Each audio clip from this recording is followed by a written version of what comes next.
당신의 책을 배달해 드립니다. 책 배달부 쿨입니다. 여러분 안녕하세요. 책 배달부 쿨입니다. 요즘 너무 안 좋은 소식들이 많이 들려가지고 마음도 좀 안 좋고 무거운 시기인 것 같아요. 다들 좀 조심하시고 건강하게 무사히 이 시기를 잘 넘길 수 있었으면 하는 바람입니다. 저도 일을 해야 되거나 이럴 경우를 제외하고는 주로 집에 많이 있게 되는 것 같아요. 아무래도 사람이 많은 곳에 가거나 이런 활동을 하는 게 마음이 편치가 않고 또 이제 나도 조심하고 다른 사람도 조심해야 서로 이제 건강하게 지낼 수 있을 것 같아서 아무래도 조심을 하게 되는 것 같습니다. 일을 할 때를 제외하고는 덕분에 책을 더 볼 수 있는 시간이 생긴 것 같기도 한데요. 그래서 또 이번 달에도 여러분이랑 같이 이렇게 재밌는 책 읽어보려고 합니다. 이번 달에 저희가 함께 읽어볼 리딩으로 익히는 배움 영어 원서는 엘리자베스 스트라우트의 Anything is Possible 이란 책입니다. 엘리자베스 스트라우트라는 작가를 아시는 분들은 많으실 거라고 생각해요. 특히 이 작가의 작품 중에 올리브 키터리지라는 책이 퓰리처상을 받으면서 굉장히 더 유명해지기도 한 작가입니다. 저는 처음에 이 책이 단어 수준이 크게 어렵지 않아서 이 책을 이제 읽겠다고 골랐는데요. 제가 한 가지 간과한 부분이 있었더라고요. 자기계발서의 경우에는 단어가 굉장히 분명하게 잘 표현된 상태로 사용이 되거든요. 하지만 반면에 같은 단어 수준이라고 해도 문학의 경우에는 은유법이라던가 여러 가지 표현 방법이 있고 하다 보니까 조금 이해하기 어렵다는 단점이 있어요. 단어가 똑같지만 그것을 작품 안에서 이해를 하려고 하다 보니까 상대적으로 더 어렵게 느껴지는 부분인 거죠. 그래서 저도 이 책을 읽을 때 살짝 시간이 좀 평소보다 많이 걸렸던 것 같고요. 아마 이제 저와 비슷한 영어 수준을 갖고 계신 분들도 이 책이 조금 어렵다라고 느껴지셨을 수도 있을 것 같아요. 그래서 이 책을 읽으시면서 너무 어렵게 느껴질 경우에는 도서관에서 이제 한글로 해석된 번역본을 읽어보시는 것도 방법이라고 생각합니다. 이 부분을 이렇게 이해했는데 이거를 번역한 작가는 이 부분을 이렇게 해석했구나라고 비교해보는 것도 하나의 방법이 될 수 있을 것 같아요. 엘리자베스 스트라우트의 Anything is Possible 리뷰 시작해보겠습니다. 책의 목차를 살펴보면 짧은 단편 소설들로 구성이 되어 있고요. 이 단편 소설의 주인공들은 미국 일리노이주의 엠게시라는 가상의 작은 마을에 살고 있습니다. 이 책을 읽으면서 제가 많이 느꼈던 부분인데요.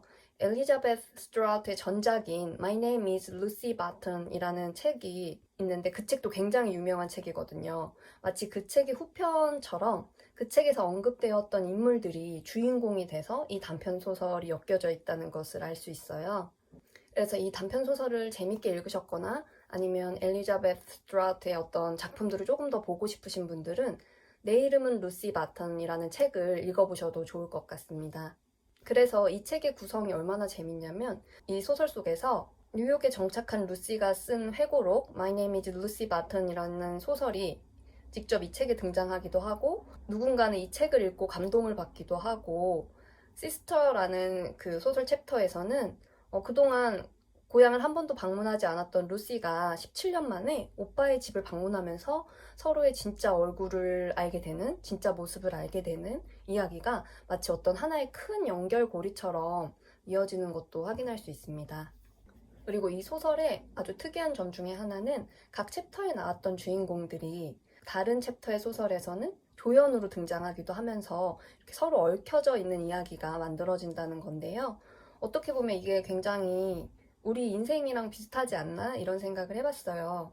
우리도 우리의 인생에서는 내가 주인공이지만 타인의 인생에서는 조연이 되기도 하고 또 어떨 때는 우리는 굉장히 타인의 관심을 바라면서 살지만 또 그 관심이 너무 부담스러울 때도 있고 막 그렇잖아요.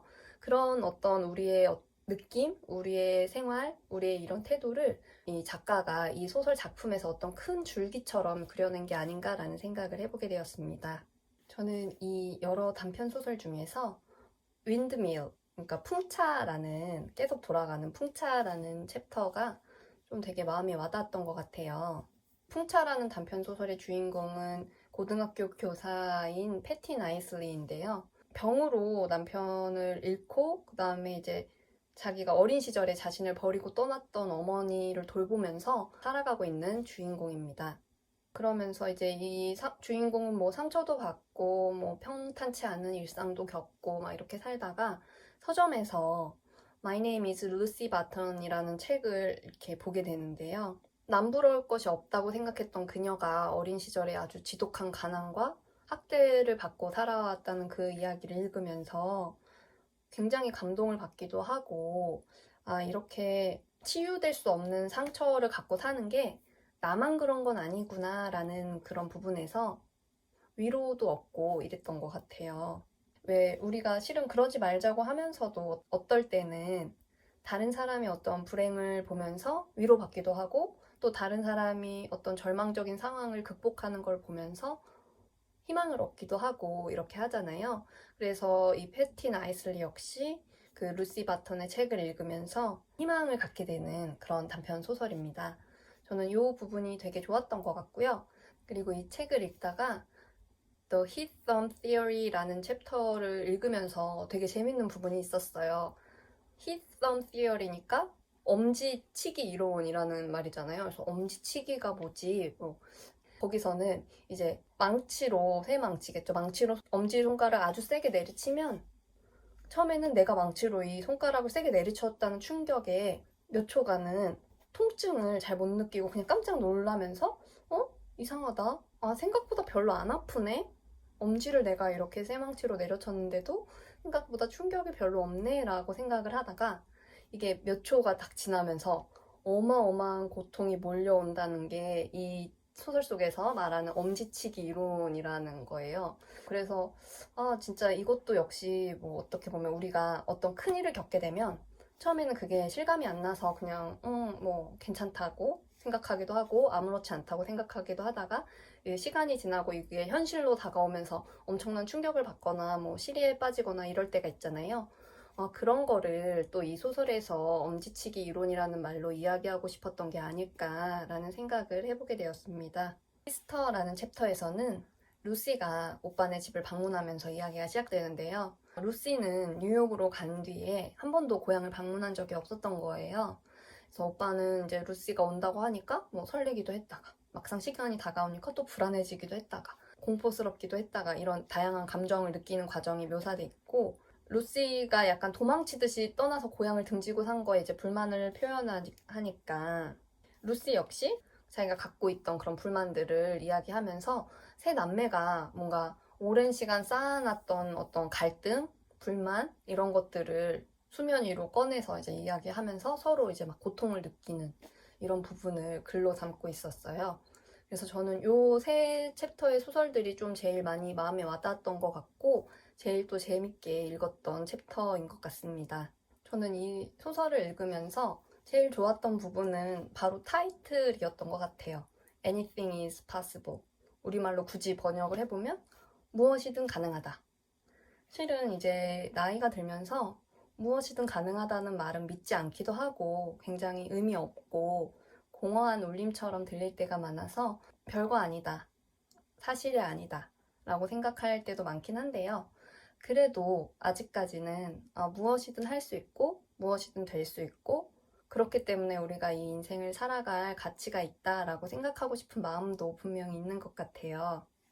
그래서 조금 읽기에는 약간 어려웠고 시간도 조금 걸렸지만 이 책을 읽으면서 작가가 인생은 이렇게 이런 거야. 내가 너한테 말해주고 싶은 교훈은 이런 거야. 라고 말하지 않아도 이 책들의 주인공들을 통해서 느꼈던 내 감정들이 바로 작가가 말해주고 싶었던 게 아닐까라는 생각을 해보면서 엘리자베스 스트라우트의 어떤 위대한 진가를 여기서 볼 수 있었던 것 같아요.